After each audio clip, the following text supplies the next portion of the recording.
వేదికను అలంకరించిన పెద్దలు, హాజరైన వారందరికీ నా నమస్కారాలు.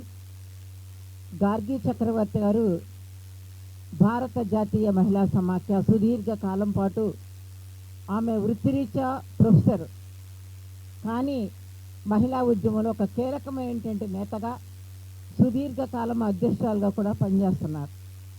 ఇప్పుడు ఆమె అనారోగ్యంతో ఉన్నారు. ఈమె రాసినటువంటి బుక్కు భారతదేశంలో మహిళల యొక్క సామాజిక, ఆర్థిక, రాజకీయ బాధ్యతలు, భాగస్వామ్యం మీద చాలా స్పష్టమైనటువంటి వైఖరితో రాశారు ఆమె. ఆమె నిజంగానే ఇందాక జమున గారు చెప్పినట్లు దీన్ని రెండు భాగాలుగా చూడాలి. ఒకటి, భారతదేశానికి స్వతంత్రానికి పూర్వము దేశంలో ఉన్నటువంటి ఆనాడు ఉన్నటువంటి ఆ నేపథ్యంలో, ఆ సామాజిక, ఆ రాజకీయ నేపథ్యంలో చాలా పెద్ద ఎత్తున ఉద్భవించినటువంటి సంఘ సంస్కరణోద్యమాల్లో మహిళలు చాలా కీలకమైనటువంటి పాత్ర పోషించారు.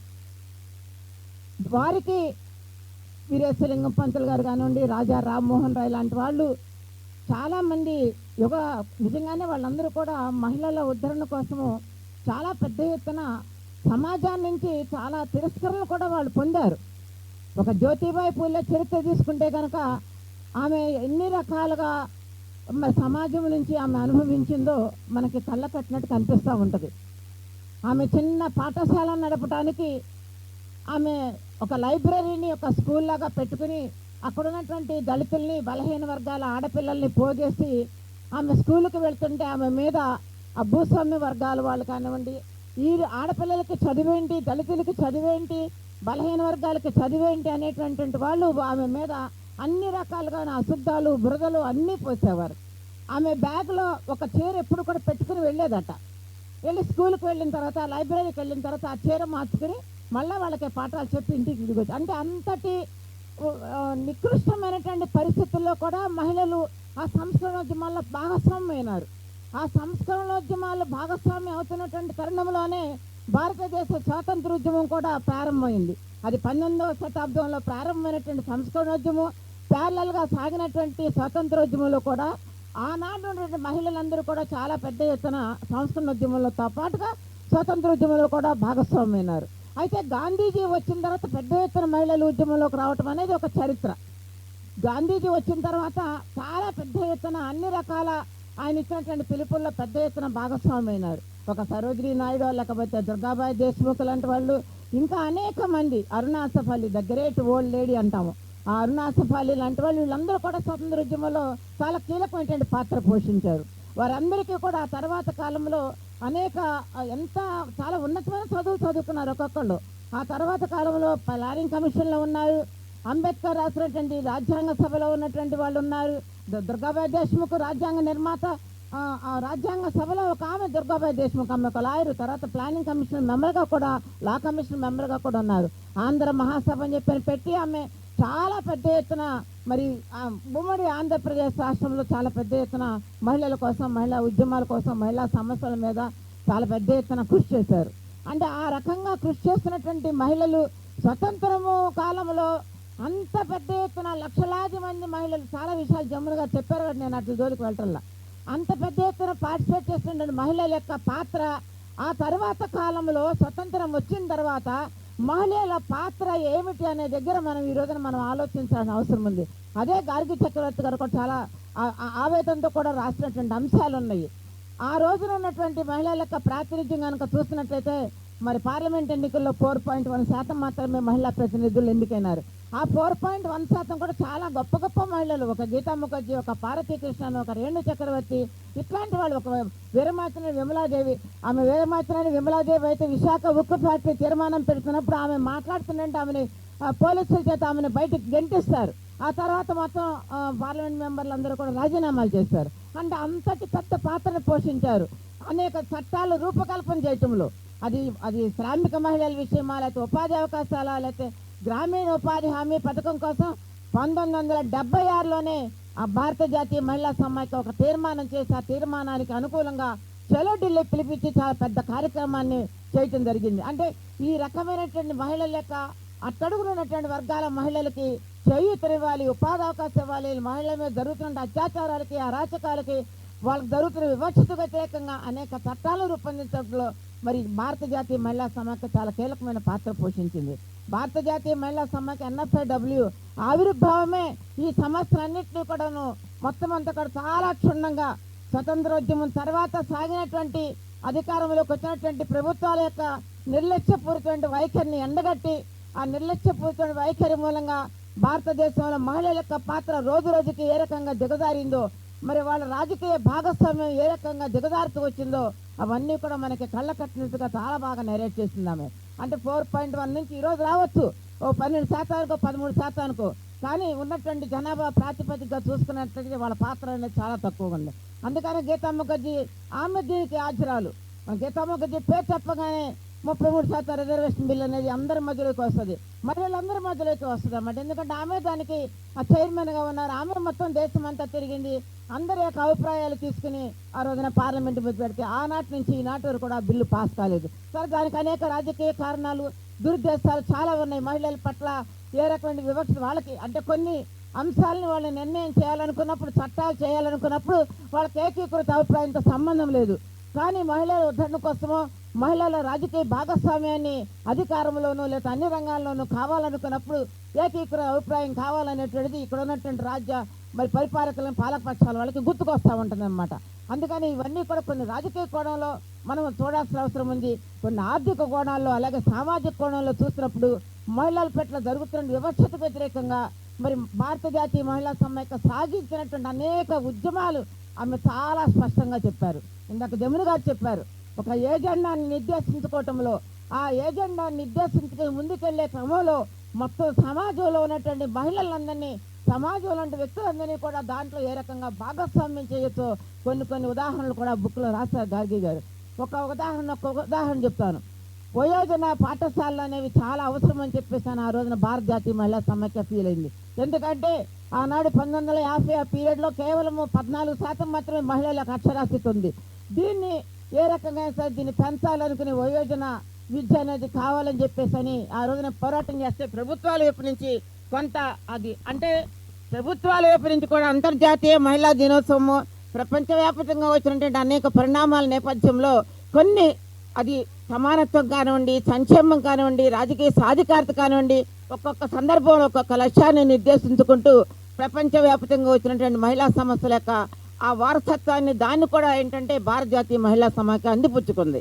ఆ అందిపుచ్చుకున్న నేపథ్యంలో ఇక్కడ కూడా వయోజన విద్య కోసం చెప్పేసి చాలా పెద్ద ఎత్తున ఆ రోజున ఆంధ్రప్రదేశ్ మొదటి స్థానంలో ఉంది.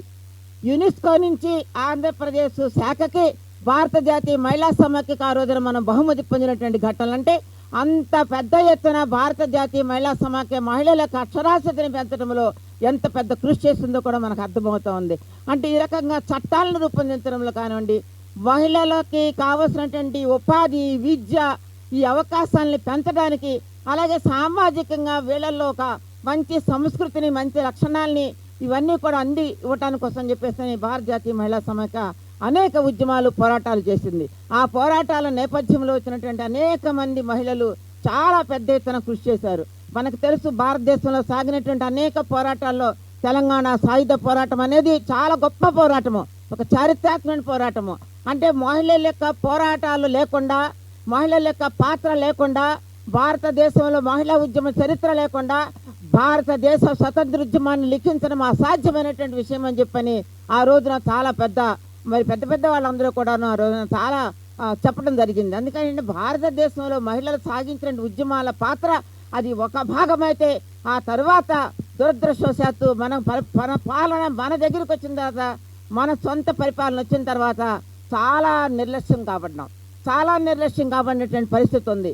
ఈ రోజుకి కూడా మరి మహిళల మీద జరుగుతున్నటువంటి క్రైమ్ రేట్ చూసినట్టయితే రోజు రోజుకి పెరుగుతున్నటువంటి పరిస్థితి. వీటన్నిటిని అధిగమించాల్సిన అవసరం ఉంది. అనేక ఆటుపోట్లు తిన్నది మహిళా సమైక్య కూడా, అనేక ఆటుపోట్లు తిన్నది. మధ్యలో చీలికలు వచ్చినాయి. 1964లో కమ్యూనిస్ట్ ఉద్యమం వచ్చిన చీలిక, ఆ నేపథ్యం కూడా వచ్చింది. ఆ రోజున మన మహిళా సమైక్య నేతలు చాలా మంది చెప్పారు, వద్దు, పొలిటికల్గా రాజకీయంగా విభేదాలు ఉండొచ్చు, మన మహిళల యొక్క సమస్యల కోసము ఈ సమాజంలో మహిళలందరినీ ఒక ఉద్యమానికి, ఒక వేదిక మీదకి తీసుకురావడానికి మనం అందరం కూడా ఐక్యంగా ఉందాము, మనం చీలిపోవద్దని చెప్పని ఆ రోజున భారత జాతీయ మహిళా సమాఖ్య చెప్పడం జరిగింది. అయినప్పటికీ కూడాను అది ఆ రోజున ఉన్నటువంటి ఆ రాజకీయ పరిస్థితుల్లో ఆ రకంగా చీలిక ఏర్పడటం అనేది ఒక దురదృష్టమైనటువంటి సంఘటన. ఆ తర్వాత వచ్చినటువంటి అనేక పరిణామాల నేపథ్యము, వచ్చినటువంటి పరిపాలకుల యొక్క నిర్లక్ష్యము, మొత్తం మీద భారతదేశంలో మహిళల యొక్క స్థితిగతుల్లో మాత్రము ఊహించినంత మార్పు రాలేదు, అభివృద్ధి చెందలేదు. వాటిని మార్పు చేయడానికి, వాటి తిరిగి మళ్ళా మనము అది నిర్మాణాత్మకమైన కృషి చేయడానికి ఈ పుస్తకం చాలా పెద్ద ఎత్తున ఉపయోగపడుతుంది. దాంట్లో ఆమె ప్రతి దానికి కూడా చక్కగా ఎగ్జాంపుల్స్ ఇచ్చారు. ఎగ్జాంపుల్స్ దానికి తగ్గట్టుగా రిజల్యూషన్స్, ఏ రోజున ఏ రిజల్యూషన్ చేసుకున్నాము, ఎవరు ఈ రిజల్యూషన్ పెట్టారు, అప్పుడు దీని నేపథ్యం ఏంటి, ఇవన్నీ కూడా చాలా చాలా చక్కగా చాలా నెరేటివ్గా ఇచ్చినటువంటి బుక్ ఇది. చాలా మందికి మహిళా ఉద్యమ చరిత్ర రాయాలని కానీ భారతదేశంలో మహిళల యొక్క స్థితిగతులు పాత్రను తెలుసుకోవాలన్నా కూడా ఈ పుస్తకం చాలా మంచిగా ఉపయోగపడుతుంది అనేటువంటిది మా అందరి అభిప్రాయం. అలాగే ఆ పుస్తకాన్ని అందరూ కూడా చదవాలి, చదివి చరిత్ర తెలుసుకోవాలి. ఎందుకంటే చాలా మందికి చాలా అపోహలు ఉన్నాయి.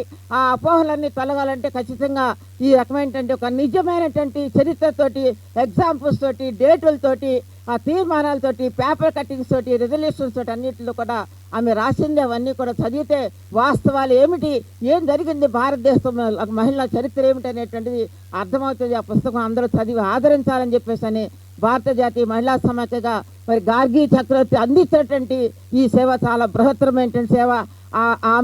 ఆమెని ఈ రకంగా మనం అందరం కూడా ఒక్కసారి ఆమెకి రెడ్ సల్యూట్ చెప్తూ ఆ పుస్తకాన్ని అందరూ కూడా ఆదరించాలని చెప్పేసి అని ఈ అవకాశాన్ని, పుస్తకాన్ని మరి ఇక్కడ ఇనాగ్రేట్ చేసుకోవడానికి అవకాశం కల్పించినటువంటి విశాలాంధ్ర పబ్లిషింగ్ హౌస్ వారికి ధన్యవాదాలు తెలియజేస్తూ సెలవు తీసుకుంటాం. ధన్యవాదాలమ్మా. ఇప్పుడు దుర్గాభవాని గారు మాట్లాడతారా? 2 నిమిషాలు. అంటే గంధ స్వీకరణ వేరు, గ్రంథ ఆవిష్కర్త వేరు. మాట్లాడండి, పర్వాలేదు.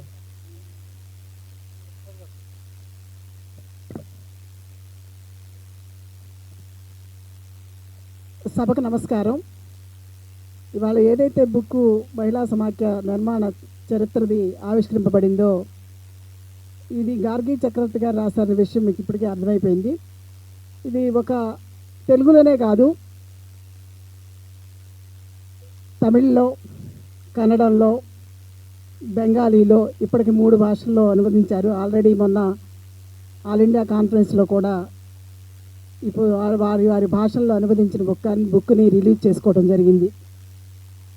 ముఖ్యంగా 70 సంవత్సరాలు సుదీర్ఘ పోరాట చరిత్ర కలిగిన NFIW ఈ చరిత్రని చదివిన వారు ఎవరికైనా సరే మహిళా ఉద్యమంలో NFIW నిర్వహించిన పాత్ర, దాని తీరుతెన్నులు, ఇవాళ సమాజంలో సగభాగం ఉన్న మహిళలు ఈ మాత్రమైన స్వేచ్ఛ స్వతంత్రాలతో హక్కులతో మనగలుగుతున్నామంటే మహిళా సమాఖ్య చేసిన పోరాటం అనేది చెప్పక తప్పదని నేను మనస్ఫూర్తిగా భావిస్తాను. ఎందుకంటే నిర్మాణంలో నేను భాగస్వామిగా ఉన్నాను. నాకు అందులో గార్గి చక్రవర్తి గారు రాసిన దాంట్లో కాన్ఫరెన్స్ల విషయం చూస్తే బెగూసరాయ్ కాన్ఫరెన్స్ నుండి ఈ రోజు వరకు జరిగిన కాన్ఫరెన్స్ అన్నింటిలో కూడా దాదాపు 1-2 కాన్ఫరెన్స్ తప్ప అన్నింటిలో పాల్గొన్నాను. అందులో రాసిన ప్రతి అంశం కూడా ప్రత్యక్ష పోరాటాలతో మిళితమై ఉన్న యథార్థ సంఘటనలు అందులో మెన్షన్ చేయడం జరిగింది.